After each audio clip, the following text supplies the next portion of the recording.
Yes, rest in peace and power. Okay, Rise, I need you to help me out a little bit. Y'all know me, most of you all know me. I am Molefi. He is the keeper and protector of our traditions. And I am going to ask some of you to come off mute and go ahead and share, please, just so we can kind of get a space that I need. I am Omotosho. We would die without him. Sure. Obata, my strengths depend upon my struggles. Osizwe, love comes softly like the rain, yet floods the river. Mm-hmm. Yosemite, woman over 1,000 houses. Imo Eso Uno, my word and my song are pure. Akintunde, bravery arrives with him. Ifeoma, my character outshines my beauty.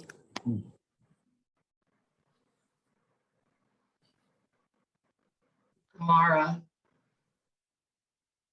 she teaches from experience. Iba Remy, I respect the spirit of God within me. Ashe. Elijah Sondai, joy all her own. Sure. Mary Ife Oluwa, God's manifestation of love. Jaribu Tofa Uti, do it a different way. Well.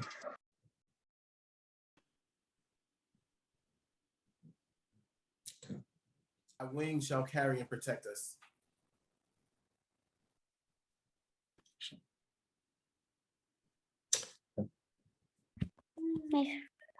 Mifuku, daughter of denial.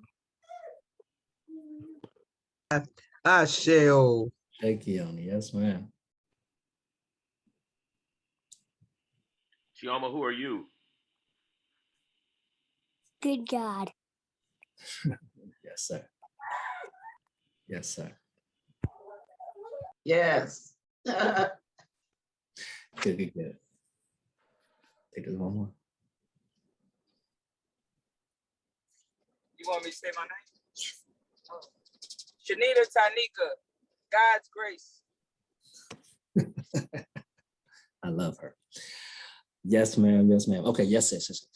Thank you. Thank you all so much for indulging me. That is always comforting and kind of centers me. So I appreciate that greatly. Okay. So I understand that we are on the principle of forgiveness, which is one's ability to accept one's own feelings, to accept the feelings of others, and to seek healing when those feelings produce hurt. Rise, I'm going to ask you all to kind of just interact with me a little bit today. Now, if you don't mind, in the chat, this is just going to be kind of a moment of a group and collective vulnerability, where I just want you to kind of list some of the feelings that you've struggled with through your life, maybe ones that you're in, or maybe ones that you've conquered, but just some feelings that you've struggled with in your life. For example, I know I struggle with kind of the way I communicate. Sometimes it can be aggressive, and in my aggression, sometimes I can burn people. And I think that absolutely has produced hurt in plenty of folks. See, judgment is one of the things that we have struggled with in a sharp tone. Procrastination. We have struggled with failure.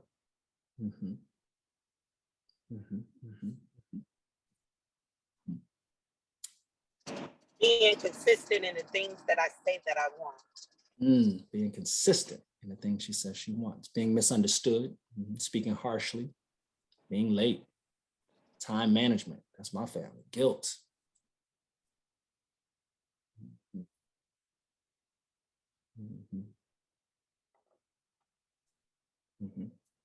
Just give us a moment to get anything else out, because I think it's important to first discipline.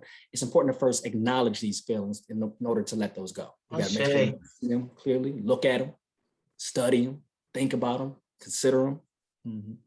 Difference between passive and patience. Yes. I struggle with discipline. Trusting the process and the timing therein. Ashe. Justin, thank you. Being impatient. Brett. I missed Fear of not being enough. I said regret. Regret, fear of not being enough, consistency.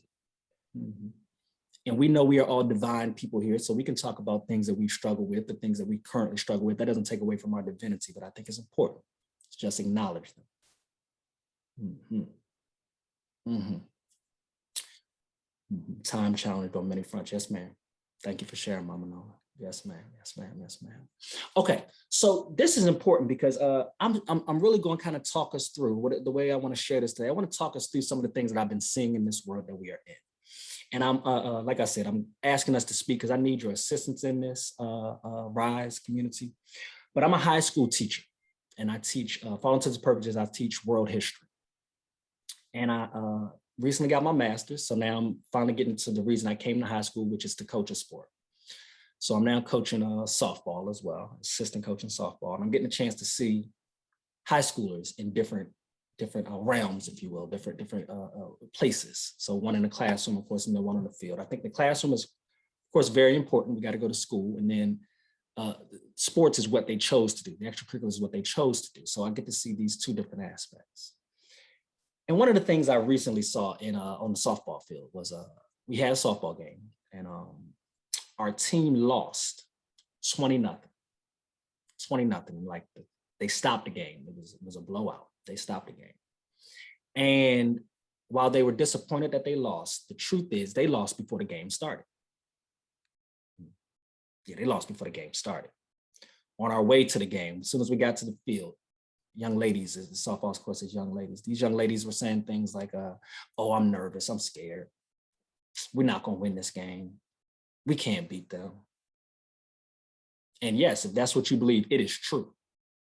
You are nervous, you're scared, you're gonna mess up, and you're not gonna win that game. Well, when I saw this on the field, it also reminded me in the classroom where I have students who get into the classroom, and as soon as you lay a paper before them, they say, oh, I'm not gonna be able to do this. This is so hard. I'm gonna fail this. And they haven't even read the directions.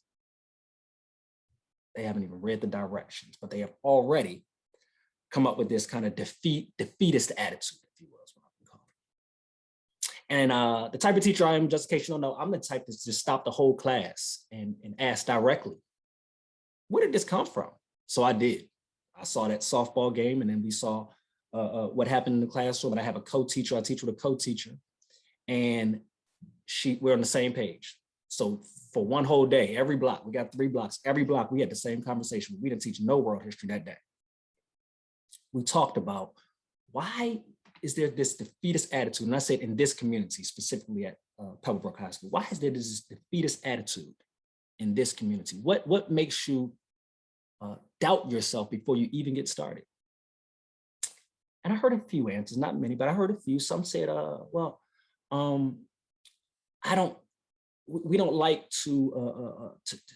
we don't like failure. We don't want people to know that we failed. And we think if we don't even attempt it, we don't have to deal with failure.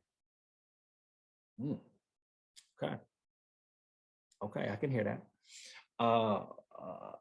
Sometime, I think I've seen the spaces where I've been a little bit nervous about what the outcome may be. So I can understand that. I can definitely understand that.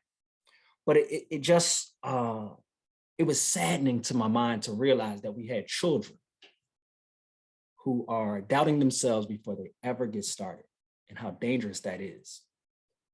So I had to kind of play it in my head, and talking to my beautiful wife, she said, well, I think you had some of that.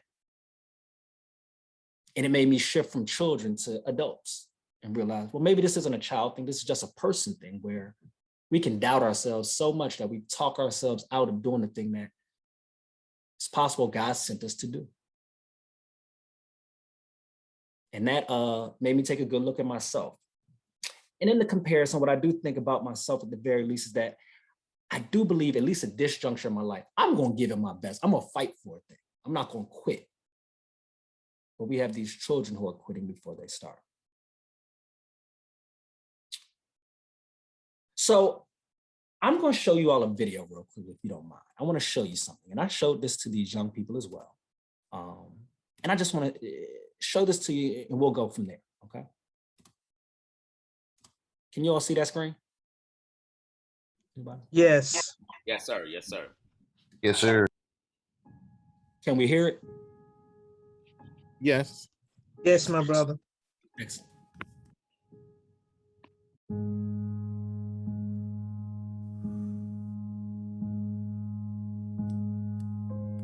I like being you, said the reflection in the mirror. To me, you are perfectly perfect. I blushed. Me? Yes, you. And by the way, you have wonderful eyes. I blinked, astonished. I do? Absolutely. They sparkle like stars on the darkest of nights. I gazed downward. Thank you. Your eyes sparkle too. Sweet of you to say. You have a marvelous voice. I gently whispered, you really think so? Of course. You sound as joyous as a songbird, whistling in the trees. And you have a magnificent smile. I sheepishly grinned. Well, Mama always says, start every day with a smile. I agree. Your smile is as bright and cheerful as the sun in the sky. And you are quite smart. I took a step towards the mirror. I do try very hard. You sure do. You're as brilliant as a rocket scientist. I like that you are friendly. I leaned in closer. It's very important to be nice, you know. It sure is. You're as peaceful as a butterfly. And you have a lot of courage. I raised my head high. I auditioned for the school play today. Outstanding. You're as brave as a lion. You're a fantastic dancer. I spread my arms wide. Watch how fast I can twirl. Around and around I went. Amazing. You're as graceful as a dolphin gliding through the sea. I plopped on the ground, giggling as the room playfully spun around. And you have a terrific laugh. Thank you very much. Your chuckle fills the air with bubbly joy. But most of all, I like your heart. Your kindness is as beautiful as a rainbow. I stood up and walked towards the mirror. To me, you are perfectly perfect. I gently pressed my hands against the glass. I like being you. We smiled in unison. I like being you too. I want to be you forever.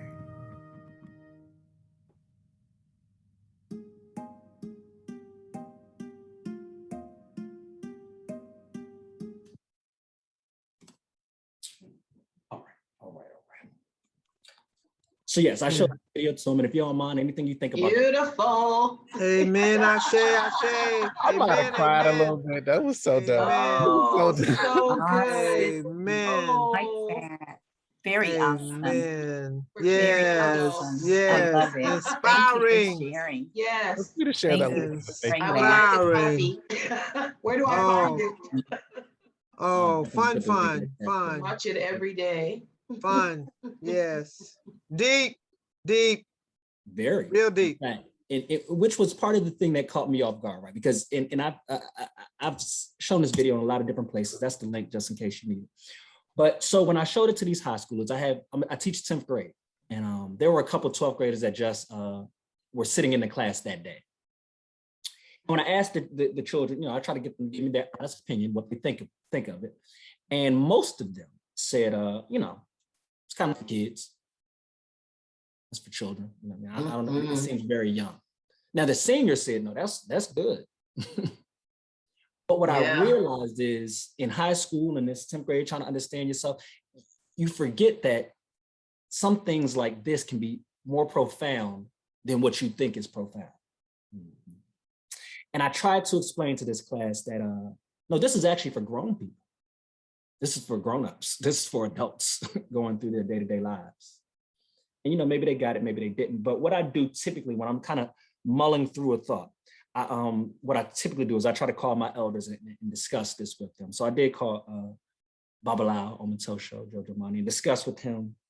I actually spoke to Mama Nona, and she gave me some things as well. But one of the things that Babalao and I were discussing, and he was pushing me to see, and it was a light bulb for me, is when dealing with these 10th graders, these high schoolers, just like many of us, we have some histories that oof. We have, I teach Black and brown children, and they have some things going on in their life last night that would give room to why they were unable to get anything accomplished and be ready for school today. I deal with the children who every day they come, they don't have a notebook or a pencil, and I got to provide it again. And I deal with children who went through some things that we would all hope they wouldn't have to have gone through, but they did. And that's their history. But what I'm getting pushed to see, and what I'm fighting to see, and it makes perfect sense to me, is although their history is not one that they could control, and it is absolutely an excuse for why some things can't be accomplished, they still have to fix it.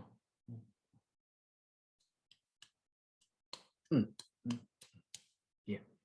Although their history can give them plenty of reasons why not, they still have to be reason why.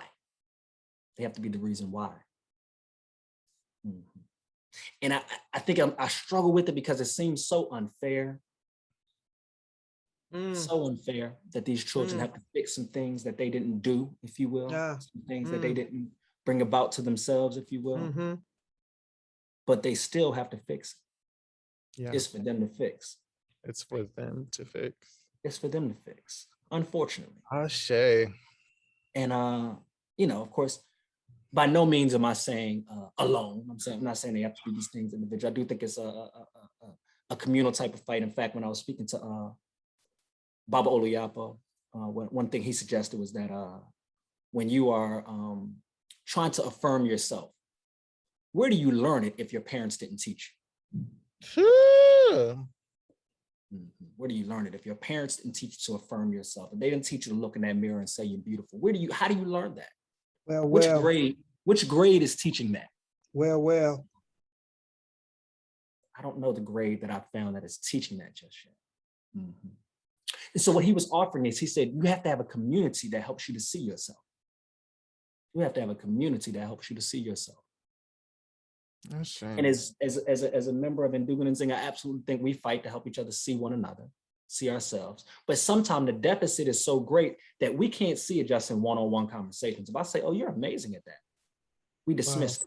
We dismiss that. Yeah. Sometimes we got to stop in this public setting and say, Elder Osizwe, the ways you are walking in the midst of this season with those folks who are underground and those folks who are above ground, it looks like you're right upon your umihu. It looks that way. Sometimes we have to hear it in a public setting just for us to be able to hear those things because of our deficit and our inability to hear. And that becomes really, really important. The other thing is Mama Nona pushed me to see that she gave me a quote where, and a lot of our children, they come into class and I ask them, what grade do you want to get out of this class? And they say things like 74. Oh, 74. Don't mean that. I heard, the next block got a little better. They said 86. That's what you want out of the class, 86. Not what you think you're gonna get. That's what you want. Is that? Yeah. The quote she sent me said, the greatest danger for most is not that our aim is too high, but that our aim is too low and we hit it. Too low. And we hit it. And we get to it. Yes. Benjamin Mays.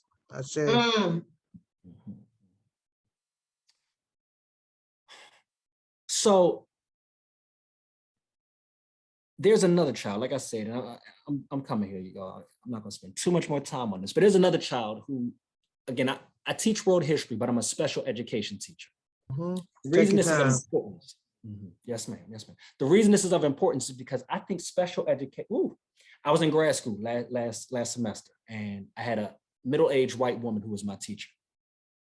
And she taught me very clearly, she said, the reason special ed exists is because middle-aged white women didn't know how to teach Black boys. I said, whoa. I beg your pardon? She said, yeah, middle-aged white women didn't know how to teach black boys, so they put them in special ed. So Roberto, you were correct, sir. We were having a strong, yes, sir. Yes, sir. Yes, sir. Yes, sir. And woo, that did two things for me. One, of course, probably it did frustrate me, sadden me, hurt me a bit. My mind is so tangential, so forgive me, but Baba Lau, you pushed Baba Olayapo to get a master's in counseling. Baba Olayapo pushed me to get a master's in special education. The thing that it helped me with now with the master's in special education means I can go in any classroom in that school, pull a special ed kid out who's typically black or brown, and talk to them about whatever I want to. And Cobb County gonna pay me to do it. So I think it's amazing now, and I'm grateful that I'm in that space.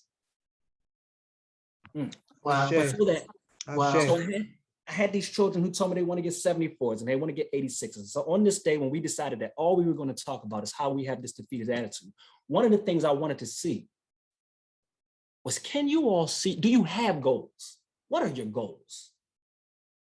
What are your goals is what I asked in this class. What are your goals? What are your goals? And as I'm talking about this, I would love for some of you to put what you say your goal is in the chat. What's your goal? And as I asked, what are your goals? I realized most of the children either A, didn't want to talk about them, or B, didn't have them, or B, didn't have them. And I did stumble across one young lady and asked her what her goal was. And she said she wanted to be a lawyer. She wanted to be a lawyer. I said, in the courtroom. And she said, yeah, I want to be a lawyer in the courtroom. And so I began to ask her questions about the goal because I wanted to see if she could see this goal. I said, well, on your day in court, what are you wearing? She said, I don't know, I guess a dress, a skirt, I don't know. I said, okay, are you wearing earrings? She said, yeah, I'm wearing earrings, okay. And she kind of went through things, but it was a little off. Now, she was a general education student. And she could see the goal, she had the goal, but she couldn't really see the goal just yet. Well, in that next block, I had a young man who's, for all intents and purposes, he's been in special ed for years. I think in 3rd grade is when he started. And if you've been in special education that long, typically what I've experienced is somehow you have now believed that you were dumb, that you were less than by the time you get to me in 10th grade. Well, he's not really different in that space. Well, fortunately for him, he plays soccer. And he's one who believes he's a really good soccer player. I haven't seen him play, but he said he's supposed to be on the Mexico team. So I asked him, what's the goal? What's a goal of yours? And he said he wanted to play for a team in Europe.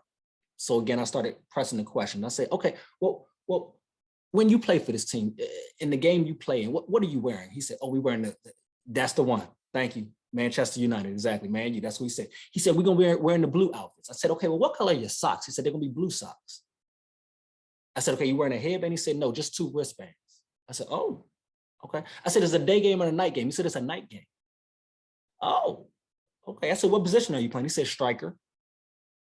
I said, well, in this game, did you score a goal? He said, yes. I said, how many? He's realistic. He said, 1. And then I said, did you win or lose the game? And he said, we lost 2-1. Ooh.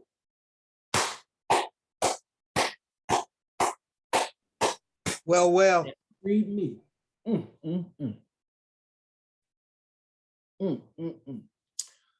It freed me because what it helped me to realize is that in his ability to see this goal clearly, he had to really make sure he understood what the goal was. See, the goal for him wasn't to win no game. He didn't say he wanted to win no championship, but sometimes we get confused about what our goals are. His goal was to play in that game. And the loss didn't take that away. The loss didn't take that away. Miss Carolyn, if the goal is to get organized and your house is a mess, but you're organized, you hit the goal. You hit the goal. Justin, if the goal is home ownership and the house is a shack, you hit the goal. You hit the goal. And it's important for us to see it that clearly because either A, we're creating these goals that are too lofty, or B, we're just not really being specific enough to get to what we're looking for. But what I told that class on that day was, listen, in 5, maybe maybe even 10 years, we're gonna see this young man on TV, and he's gonna be doing an interview after they lost that game and he scored the only goal. Thank you. Scored the only goal. And he's gonna be smiling, and because the internet is the way it is, they're gonna be talking bad about him, because why would he be smiling when they lost the game? Why would he be excited about losing the game? They're gonna say he doesn't have enough fire in his belly. They're gonna question if he even needs to be playing for Manchester United, because they're supposed to be winning these games. But I said, all of us in this classroom are gonna look at that young man and know that he's smiling and he's shining and he's excited. Because 10 years ago, he said he was gonna do something and now he's done it. Which is a critical component for us, family. It's a critical component for us. We gotta know who we are and where we're trying to head. We gotta know who we are and where we're trying to hit. Completion of a goal. We have to know who we are and where we're headed. We gotta know, but you gotta be able to see it so clearly that you can't get distracted by things that ain't it. We gotta see it so clearly that you know what toothpaste you put on your teeth that morning. So you can taste the goal, so you can believe so you can know it's going to happen. Because we have nothing but distractions in this world. Nothing but, every time we open our eyes, there's something to distract us. We gotta taste the goal. We gotta need the goal. We gotta believe the goal is coming. Yeah. E.T. says, Royal E.T. says, are you the gazelle or the lion? Do you only move when something's chasing you? Or are you chasing something? We gotta chase the goal. Like without it, we don't get the nourishment we need to eat. We gotta eat. We gotta be able to have this in order to, we have to chase these goals. They are critical. They are critical.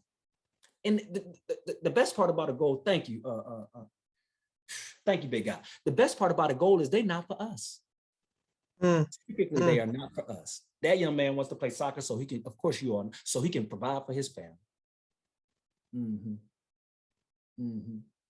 I'm so sure Justin don't want a house so he can sit in it by himself. I'm so sure of it. I'm so sure of it. These goals are for us to share with so many different people. And we have to know what they look like, family. We have to know what they look like. We have to know what they look like. We have to know what they look like. Thank you, Mama Nona, for just teaching me to see a thing, see it into fruition.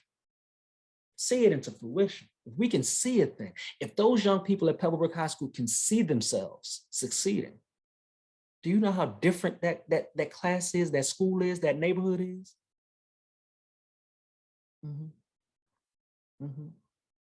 We have to fight to make sure that we have these goals that are for us, that are from within us, that are for us, not to impress other people, but because they are for us, they are of us. They are about us. They push us. They help us. They support us. They lift us up. So I'm going to ask it again, family. I want you to put some of these goals as specific as possible. Put them in, and if you don't feel like putting them in the chat, write them down on a paper today. Make sure we leave this space and say, what's my goal? How clear can I get about my goal?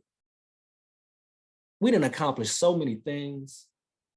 We didn't accomplish so many things. We got to get real comfortable with claiming who we are and what we gonna do. What we gonna do. The realities of what we gonna bring to the table. The realities of how we gonna do it.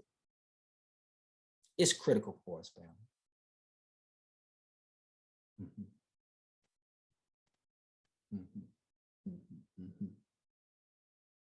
Yes.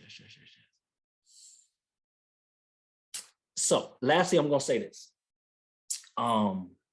I love young people, but I love African people. Yes, ma'am, Ms. Horton. Yes, ma'am. I love young people, but I love African people. I love Black and brown people. Listen, I love every child that comes in their room. And I love every person on this Zoom and beyond. I think it's very, very important that not only do we get comfortable with saying what our goals are, but claiming them. Last thing I'm gonna say, last night I saw a young lady who did something incredible at our 48 hours. And when explaining it, said individual said, well, I just wanted to make sure that I knew if something happened to me, these folks could carry it, which I think is a beautiful thing to know that your community can carry. But as a young Black woman, I also pushed her to say, And it's important for you to say, I was the best one. I knew that I was confident that I could pull this off. I told my wife I wasn't going to say it, but I have to say it. I saw this post before and it said, God, please grant me with the confidence of average white men. Oh. Yes, yes. Oh, The energy that walks into the bank with no planning. yes, Hello. the unfounded confidence. For no good reason, confidence. I know, I understand. Well, whatever that is, and of course, that's not The confidence. arrogance. It's arrogance. I'm about to say, of course, it's not confidence, family. It's arrogance. But on the flip side, for us, family, for us, they come with this arrogance without ever having proved a thing. We prove it 10 times over and won't say we did it. We've done it. If Bob Bilal comes on here and says, I kind of right, sir, stop it.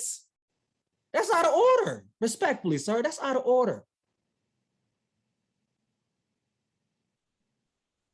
If Mama Nona comes on here and says, I try to make a podcast, and you have 16 podcasts done, you don't try no more, you make podcasts. That's out of order. We're not telling ourselves the truth. If Royal says, I'm okay in basketball, stop it. You a baller, and it's okay for us to say those things. In fact, it's critical that we do. We have to claim who we are. We've talked about it over and over again. Claiming our space is critical. Ashe. Rise is kind of a different church. Kind of. We got to stop that, African people. We got to stop that. Kind of. What? We have to be appalled when we don't do that.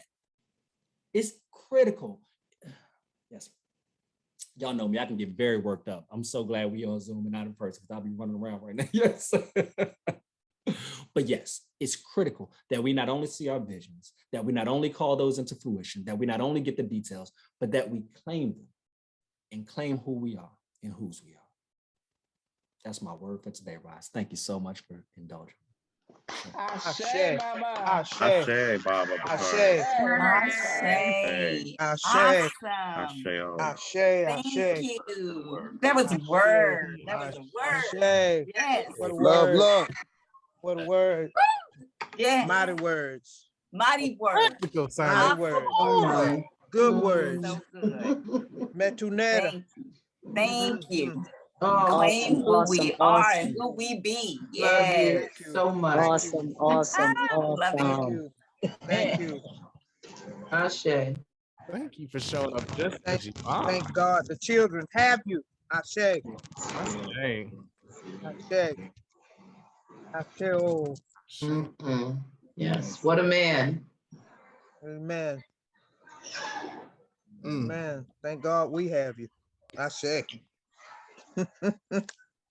Family, next transition into prayers for the people with our deacons, but I don't want to cut off this moment if there's more words of affirmation, because that was good. That was real good. That was real good. I want to say, Baba Bakari, you make a father proud. I know you are.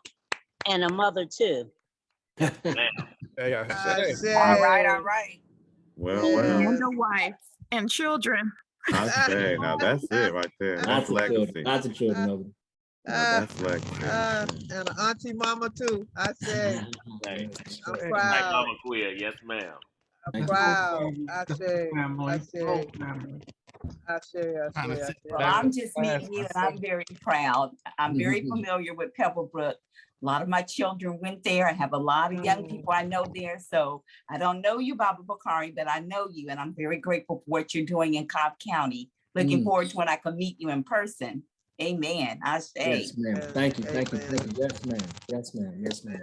And just for clarity, Mama Sandra, I asked for some children who were raised kind of like I was raised, which was kind of a, kind of in a little community that's just outside the big city, but still, in some need, has some need. And that's exactly what I got. So I'm grateful to be there in Pebblebrook and grateful to be working with those children in that community. I love you and you did a good job. Thank you, baby. Shame. Brother Mo, send in love, send in love. Go, go, go, my brother. Yes, sir. Yes, sir. Yes, sir. Be the temperature. Thank you. Love you, man. Good word, Nick. Good word, Nick. Somebody asked Roberto to speak English.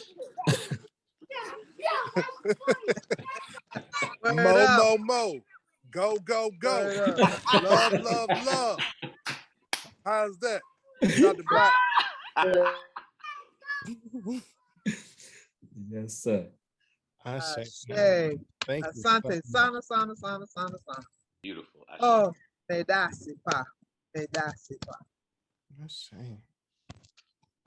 Well, family, let us pass it over to the deacons for our prayers of the people. Ashe. Amen. God, we indeed thank you for this brother, this mom that brought the word to us today from a very practical lens. God, help this thing to take root in us. And when we need it, pull on that video. When we need it, accept all of who we are. That's it. As we press to be the greatest that we can be in this experience. God, thank you for this word, God. Thank you for this word. Help it to find each human under the sound of my voice and help us to pass it along so that we can do a collective work and a communal work towards healing and being okay with all of who we are and knowing that that thing makes us great. God, we ask and pray that in the coming weeks that we do the work, we don't run from the work, and we're not afraid. And God, we thank you for the work being done in our dear brother Uzochi, who is about to start and embark on a new life. Thank you for opening doors, God. Thank you for discipline that opens doors. We ask and pray that you go with him as he take root, but also, God, help him to remember that he has family, community, and roots here in Georgia. Cover him, keep him.